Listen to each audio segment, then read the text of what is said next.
عليكم ورحمة الله وبركاته. خيركم من تعلم القرآن وعلمه. أعوذ بالله من الشيطان الرجيم. بسم الله الرحمن الرحيم.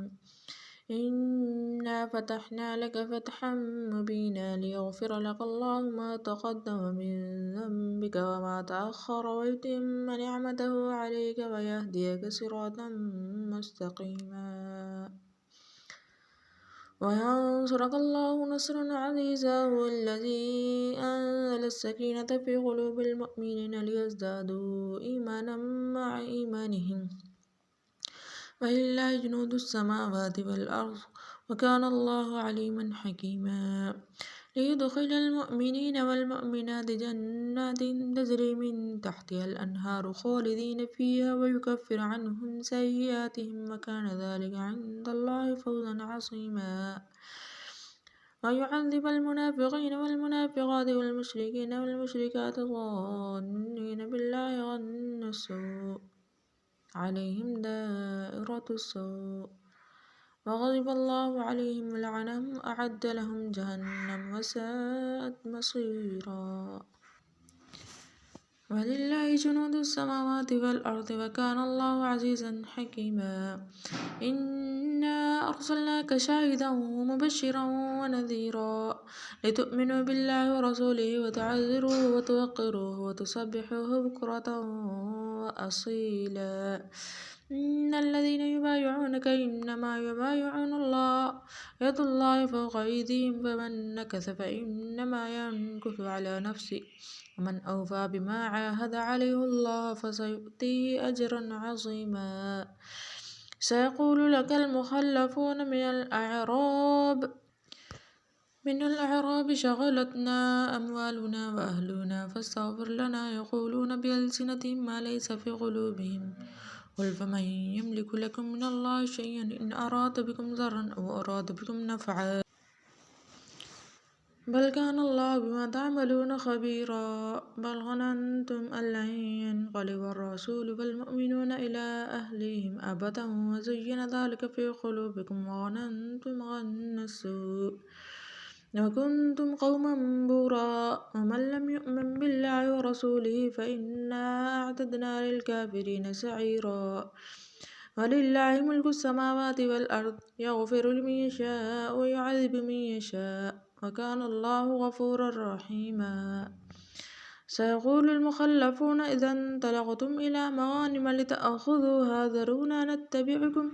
يريدون أن يبدلوا كلام الله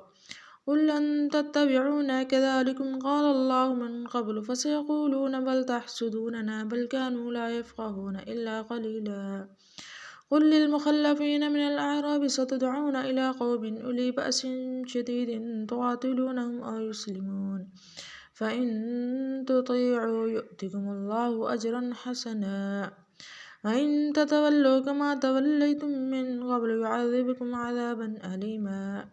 ليس على الأعمى حرج ولا على الأعرج حرج ولا على المريض حرج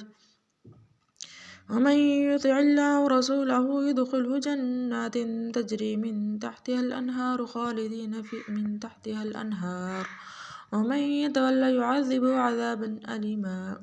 لقد رضي الله عن المؤمنين إذ يبايعونك تحت الشجرة فعلم ما في قلوبهم فأنزل السكينة عليهم وأثابهم فتحا قريبا ومغانم كثيرة يأخذونها وكان الله عزيزا حكيما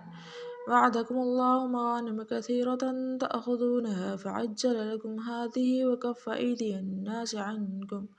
ولتكون آية للمؤمنين ويهديكم صراطا مستقيما وأخرى لم تقدروا عليها قد أحاط الله بها وكان الله على كل شيء قديرا ولو قاتلكم الذين كفروا لولوا الأدبار ثم لا يجدون وليا ولا نصيرا سنة الله التي قد خلت من قبل ولن تجد لسنة الله تبديلا وهو الذي كف أيديهم عنكم وأيديكم عنهم ببطن مكة من بعد أن أظفركم عليهم وكان الله بما تعملون بصيرا هم الذين كفروا وصدوكم عن المسجد الحرام والهدي معكوفا أن يبلغ محله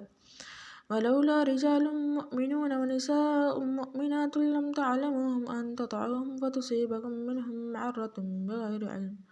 ليدخل الله في رحمته من يشاء لو تزيلوا لعذبنا الذين كفروا منهم عذابا أليما إذ جعل الذين كفروا في قلوبهم الحمية حمية الجاهلية فأنزل الله سكينته على رسوله وعلى المؤمنين وألزمهم كلمة التقوى وكانوا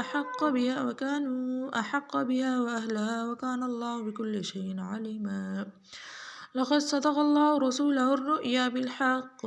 لتدخلن المسجد الحرام إن شاء الله آمنين محلقين رؤوسكم ومقصرين لا تخافون فعلم ما لم تعلموا فجعل من دون ذلك فتحا قريبا هو الذي أرسل رسوله بالهدى ودين الحق ليظهره على الدين كله وكفى بالله شهيدا محمد رسول الله والذين معه أشداء على الكفار رحماء بينهم تراهم ركعا سجدا يبتغون فضلا من الله ورضوانا سيماهم في وجوههم من أثر السجود ذلك مثلهم في التوراة ومثلهم في الإنجيل كزرع أخرج شطأه فآزره فاستغلظ فاستوى على سوقه يعجب الزراع ليغيظ بهم الكفار وعد الله الذين آمنوا وعملوا الصالحات منهم مغفرة وأجرا عظيما.